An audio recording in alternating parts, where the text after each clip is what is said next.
The candles in Alfred von Schlieffen's study flickered against the darkness of a Berlin winter night in 1905. Outside, snow fell silently on the cobblestones, muffling the distant sound of horse-drawn carriages. Inside, the elderly German general bent over his desk, surrounded by maps so detailed they showed every bridge, every railway junction, every crossroad from the Rhine to Paris. His hand trembled slightly, not from age, though he was nearly 70, but from excitement. After months of calculations, railway timetables, and mathematical projections, he had done it. He had solved the unsolvable problem. Germany was trapped. Anyone with eyes could see it. To the west lay France, still burning with shame from their defeat in 1870, hungry for revenge and the return of Alsace-Lorraine. To the east sprawled the massive Russian Empire, backward perhaps, but possessing an army so vast that numbers alone made it terrifying. And binding these two enemies together was a military alliance signed in 1894, specifically designed to crush Germany between them like a walnut in a vise. When war came, and Schlieffen had no doubt it would come, Germany would face annihilation on two fronts simultaneously. But Schlieffen had found the answer. It lay in speed, in mathematics, in the cold precision of railway schedules, and the careful calculation of marching times. The plan was breathtaking in its audacity and beautiful in its logic. It would require German armies to sweep through Belgium and northern France in a vast wheeling motion, like a door swinging shut, with Paris as the lock. 6 weeks, that was the timeline. Defeat France in 6 weeks, then use Germany's superior railway system to shift the entire army east before Russia could fully mobilize its lumbering forces.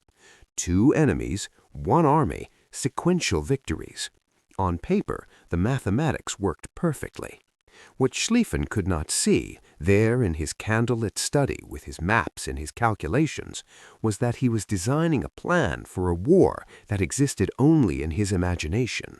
A war where armies moved like clockwork pieces, where communication traveled at the speed of thought, where political considerations vanished before military necessity, where weather cooperated, where supply wagons never broke down, where soldiers never tired, where generals always obeyed, and where the enemy did exactly what you expected them to do. He was creating a masterpiece of strategic planning that would require technological capabilities his world did not possess and would not possess for another generation. The old general died in 1913, never seeing his plan tested. His last words, whispered to his successor, or reported to be, "Keep the right wing strong." It was the key to everything. The right wing of the German advance through Belgium had to be massive, overwhelming, unstoppable. Weaken it, and the entire elegant mathematical structure would collapse. 1 year later, in the summer of 1914, a Serbian nationalist shot an Austrian archduke in Sarajevo, and the alliance system of Europe activated like a series of mousetraps set too close together. Germany found itself exactly where Schlieffen had predicted, facing war on 2 fronts. The leather-bound plan was pulled from its drawer, dusted off, and set in motion. What followed would demonstrate the terrible gap between perfect planning and messy reality. The plan began to unravel before the first shot was fired, though no one recognized it yet. The younger Helmuth von Moltke, who had inherited both Schlieffen's position and his plan, made what seemed like reasonable modifications. He weakened the right wing, the very thing Schlieffen had begged should never happen, to strengthen German forces in Alsace-Lorraine. It was a political decision disguised as a military one. The German princes whose territories lay in the east demanded protection. The Kaiser wanted a glorious offensive in Alsace. Moltke compromised. In doing so, he reduced the mathematical certainty of the right wing's overwhelming force to a mere probability of success. But the plan still looked sound. On August 4, 1914, when German armies crossed into Belgium, they moved with a precision that seemed to vindicate Schlieffen's vision. The German war machine was the most sophisticated the world had ever seen. Their railway system could move an entire army corps, thousands of men, horses, artillery pieces, and supplies from one side of the country to the other in a matter of days. Their general staff had planned meticulously, down to the number of horseshoes needed and the exact tonnage of bread to be baked. Officers carried thick operational orders that specified not just objectives, but the precise roads to use and the exact time to reach each town. The Belgian forts, which were supposed to delay the Germans for weeks, fell faster than anyone expected. The massive siege guns Germany brought up, weapons so large they had to be transported in pieces by multiple trains and assembled on site, smashed through concrete and steel that engineers had sworn was impregnable. The Belgian army, brave but small, was swept aside. The British Expeditionary Force, rushed across the Channel, was professional and determined, but tiny compared to the gray flood of German divisions pouring through Belgium. Everything was going according to plan. Almost. The first crack appeared in the form of something Schlieffen's mathematics could never account for: moral outrage. The German advance through Belgium required speed above all else. Any resistance, any delay was intolerable. When Belgian civilians fired on German troops, or when nervous German soldiers thought they did, the response was savage. Villages were burned, civilians were executed. The ancient library of Louvain, containing medieval manuscripts irreplaceable in their historical value, went up in flames. The world was horrified. Britain, which might have hesitated to enter a continental war, was galvanized. Poor little Belgium became a rallying cry. American opinion, which Germany desperately needed to stay neutral, turned hostile. These were not factors that appeared in Schlieffen's calculations. How do you quantify the diplomatic cost of burned villages? How do you measure the military impact of American public opinion? The plan assumed that moral and political considerations could be subordinated to military necessity. It assumed wrong. The second crack was more subtle but more fatal: the speed of communication versus the speed of movement. The German right wing was advancing at a pace that would have seemed miraculous to Napoleon. 15, sometimes 20 miles a day, an entire army on the move, over 100,000 men. But communication moved barely faster than it had in Napoleon's time. Orders were carried by motorcycle courier, or, if you were lucky, by telegraph to the nearest wire station, then by courier again. A corps commander at the front might be operating on information that was 12 hours old. A general at headquarters might not learn of a critical development until a day after it happened. Schlieffen's plan required coordination across hundreds of miles of front, with multiple armies of hundreds of thousands of men each, all moving in a carefully choreographed dance. It required the ability to respond instantly to changing circumstances, to shift forces, to exploit opportunities, to correct mistakes. But a German general in 1914 could not talk to his subordinates in real time. He could not see the battlefield except through reports that arrived hours late. He was trying to conduct a symphony when he could barely hear the orchestra. Meanwhile, the army marched and marched and marched. The soldiers of the right wing walked through Belgium into France, day after scorching summer day. 25 pounds of equipment on their backs, boots wearing through, feet blistering, roads clogged with supply wagons that couldn't keep up, horses dying from exhaustion, and the German army depended on horses for everything from pulling artillery to carrying supplies. Cavalry patrols sent ahead to scout came back exhausted. The men were tired in a way that didn't show up in Schlieffen's timetables. But still they advanced. By late August, Paris was in a panic. The French government prepared to evacuate to Bordeaux. The German right wing had pushed back the French and British forces opposing it. Victory seemed inevitable, just as Schlieffen had predicted. The 6-week timeline was tight, but it might still work. Then the plan met reality in the form of two things Schlieffen had underestimated: the French railway system and French courage. France had spent the years since 1870 building railways with one purpose in mind: to move armies quickly to threatened sectors. While the German right wing was marching on foot through Belgium, constrained by the roads and the speed of supply wagons, the French were using their interior lines to shift forces by rail. Units defeated on the frontier were pulled back, put on trains, and rushed north to oppose the German advance. Fresh divisions were brought up from quiet sectors. The French were losing battles, but winning the logistical race. And the French soldiers, despite everything they had been taught about offensive spirit and attack, discovered that they could defend. The French war plan had been all about the attack, about spirit conquering firepower, about the offensive à outrance, attack to the utmost. It had been a disaster. French soldiers in their bright red trousers and blue coats had been mown down by German machine guns in battles that seemed to come from an earlier, more chivalrous age of warfare. But now, falling back, digging in, they found that modern rifles and machine guns made defense murderously effective. The Germans, who needed to keep moving to maintain the schedule, found themselves fighting for every town, every ridge, every river crossing. The most critical moment came in early September. The German right wing, which was supposed to sweep west of Paris, instead turned southeast, passing east of the city. There were reasons, good military reasons. The wing was overextended. The gap between German armies was growing.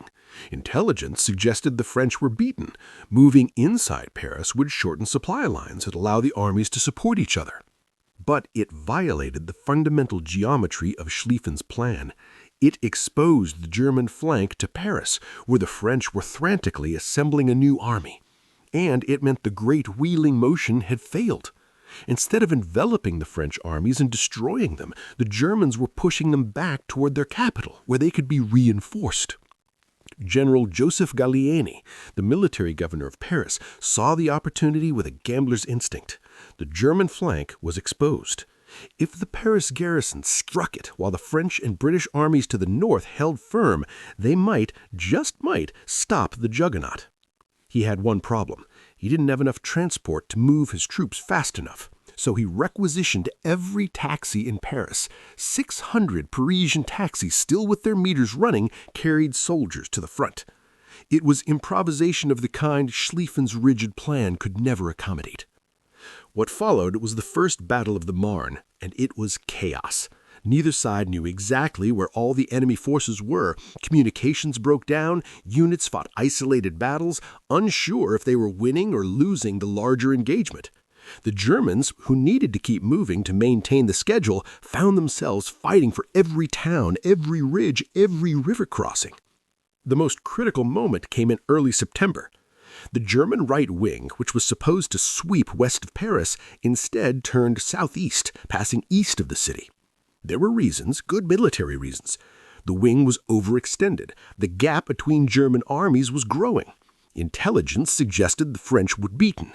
Moving inside Paris would shorten supply lines and allow the armies to support each other. But it violated the fundamental geometry of Schlieffen's plan.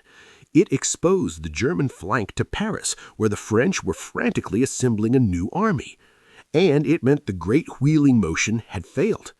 Instead of enveloping the French armies and destroying them, the Germans were pushing them back toward their capital, where they could be reinforced. General Joseph Gallieni, the military governor of Paris, saw the opportunity with a gambler's instinct. The German flank was exposed. If the Paris garrison struck it while the French and British armies to the north held firm, they might, just might, stop the juggernaut. He had one problem.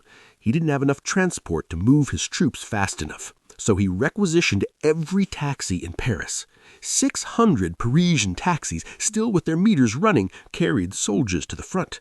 It was improvisation of the kind Schlieffen's rigid plan could never accommodate. What followed was the First Battle of the Marne, and it was chaos. Neither side knew exactly where all the enemy forces were. Communications broke down, units fought isolated battles, unsure if they were winning or losing the larger engagement. The Germans, who had one enormous advantage that should have been decisive, their forces were connected by an advanced communications network and coordinated by a professional general staff trained in the Schlieffen doctrine. But that advantage evaporated in the fog of war. German commanders, exhausted and operating on outdated information, made cautious decisions. One general, fearing his flank was threatened, ordered a retreat that opened a gap in the German line. Another, trying to close that gap, pulled back as well. The careful coordination the plan required was impossible when decisions had to be made in hours, but information took days to arrive. The French and British, fighting desperately, sensed the German advance was faltering. They pushed forward. The Germans, so close to victory they could see the Eiffel Tower from their advanced positions, fell back to more defensible positions along the Aisne River. The Schlieffen Plan had failed. 6 weeks had passed, and France was not defeated. The German army could not now be transferred east to face Russia in time to prevent Russian armies from advancing into German territory. The nightmare of a two-front war had become a reality. But the failure went deeper than that. The war of movement, which the Schlieffen Plan had assumed would continue until a decisive victory was achieved, was ending. Both sides had discovered that modern firepower made defense dominant over offense. Both sides began to dig trenches, first just to hold positions temporarily, then as permanent fortifications. The trenches spread north to the sea and south to the Swiss border. By November 1914, the Western Front had fossilized into a line of fortifications that would barely move for the next 4 years. Schlieffen's plan, designed to avoid a long war that Germany could not win, had instead created the conditions for exactly that war. By violating Belgian neutrality, it had brought Britain into the conflict. By failing to achieve a quick victory, it had ensured a protracted struggle. By committing Germany to a rigid operational plan, it had eliminated diplomatic flexibility that might have kept the war limited. The tragic irony was that Schlieffen had been right about the fundamental problem. Germany could not win a long two-front war against enemies with greater combined resources. His solution, a rapid, decisive victory through superior planning and execution, was theoretically sound, but it required capabilities that the technology and institutions of 1914 could not provide. What would the plan have needed to work? Start with communications. If German commanders had possessed radio communications allowing real-time coordination, technology that would emerge in World War II, they could have maintained the precise synchronization the plan required. If they had possessed aerial reconnaissance with photographic capabilities, they could have known where enemy forces actually were instead of guessing. If they had possessed motorized transport, they could have maintained the speed of advance without exhausting the troops and kept supply lines moving. But these technologies didn't exist yet, or existed only in primitive forms. Schlieffen had designed a plan that required 1940s capabilities using 1914 technology. He had drawn up a perfect symphony score, but handed it to an orchestra that hadn't invented half the instruments yet. There was another factor, though, that no amount of technology could solve: the human element. Schlieffen's plan assumed that commanders would execute orders precisely, that soldiers would maintain peak performance over weeks of continuous marching, that political leaders would subordinate all other considerations to military necessity, that enemies would react predictably, that allies would be reliable, that weather would cooperate, that nothing unexpected would happen. This was fantasy. Moltke the Younger modified the plan because political reality demanded it. German soldiers slowed down because human bodies have limits. Belgian civilians resisted because people fight for their homes. British public opinion was inflamed because moral outrage is real. French generals improvised because creativity cannot be planned for. Taxicabs were used to move troops because sometimes reality requires absurd solutions. The Schlieffen Plan failed because it tried to reduce war to mathematics and discovered that war is human. It's not just the collision of armies, but the collision of wills, fears, hopes, improvisations, mistakes, and unpredictable choices. Clausewitz had written that war is the realm of chance, where fog and friction dominate. Schlieffen thought he could dispel the fog with better planning and eliminate friction with precise timetables. He was wrong. The consequences of this failure were staggering. The Western Front became a nightmare of industrial slaughter that consumed a generation. The trenches spread from Switzerland to the North Sea, and both sides threw millions of men against the barbed wire and machine guns in battles that seemed to come from an earlier, more chivalrous age of warfare. Verdun, the Somme, Passchendaele, names that echo with horror. Germany, trapped in the long war Schlieffen had desperately wanted to avoid, was slowly strangled by British naval blockade. The war dragged on for 4 years, destroying empires. The German, Austro-Hungarian, Russian, and Ottoman empires all collapsed. The cost in lives was almost incomprehensible. Millions of soldiers dead, millions more wounded, whole societies traumatized. And it all began with a plan that was too clever, too precise, too confident that human affairs could be controlled through better planning. There's a particular poignancy to studying the Schlieffen Plan now with the benefit of hindsight. We can see so clearly where it went wrong. We can identify the exact moments when reality diverged from the plan. We can list the technologies that would have been needed to make it work. We can trace the cascading consequences of each small failure. But in 1914, the best military minds in the world thought it was brilliant. The German General Staff, the most professional military organization on earth, had studied it, refined it, prepared to execute it. Thousands of staff officers had spent years working out the details. Railway timetables had been calculated to the minute. Supply requirements had been quantified to the ton. Marching schedules had been plotted to the day. All that expertise, all that careful planning, all that mathematical precision, and it failed anyway, not because the planners were stupid, but because they were trying to control something inherently uncontrollable. They were trying to eliminate uncertainty from war, and war is made of uncertainty. The lessons here echo far beyond military history. How many times do we create elaborate plans based on assumptions that seem reasonable but turn out to be fragile? How often do we design systems that work perfectly on paper but collapse when they meet messy reality? How frequently do we underestimate the gap between what we want to happen and what actually can happen with the tools and knowledge we possess? The Schlieffen Plan is a cautionary tale about the dangers of falling in love with your own cleverness, about mistaking theoretical elegance for practical wisdom, about the hubris of believing that better planning can overcome fundamental limitations. It's about the fatal error of designing a solution for the world as you wish it were, rather than the world as it actually is. In his study in 1905, surrounded by his maps and his calculations, Alfred von Schlieffen believed he had solved the unsolvable problem. He had created a plan of such precision, such mathematical elegance, such strategic brilliance that it would save Germany from the nightmare of encirclement. He died believing this. 9 years later, in the mud and blood of the Marne, his beautiful plan died too. And with it died the illusion that war could be won through cleverness alone, that human affairs could be reduced to mathematics, that perfect planning could overcome imperfect circumstances. The trenches that resulted from the Schlieffen Plan's failure would remain for 4 years, tombs for a generation, and a monument to the gap between brilliant theory and brutal reality. Every soldier who died in those trenches, in some sense, died because a plan was too advanced for its time, or perhaps because its creators believed that good planning could transcend time's limitations altogether. The old general had been brilliant, his plan had been logically sound, his mathematics had been correct, but he had forgotten the most important truth about war, about strategy, about any human endeavor. The map is not the territory, the plan is not the reality, and the perfect can be the enemy of the good enough.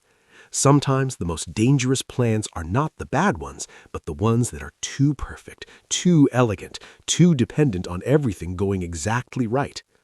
In the end, the Schlieffen Plan teaches us that genius without wisdom is dangerous, that sophistication without adaptability is fragile, and that any plan, no matter how brilliant, that cannot survive contact with reality is ultimately just an expensive way to fail.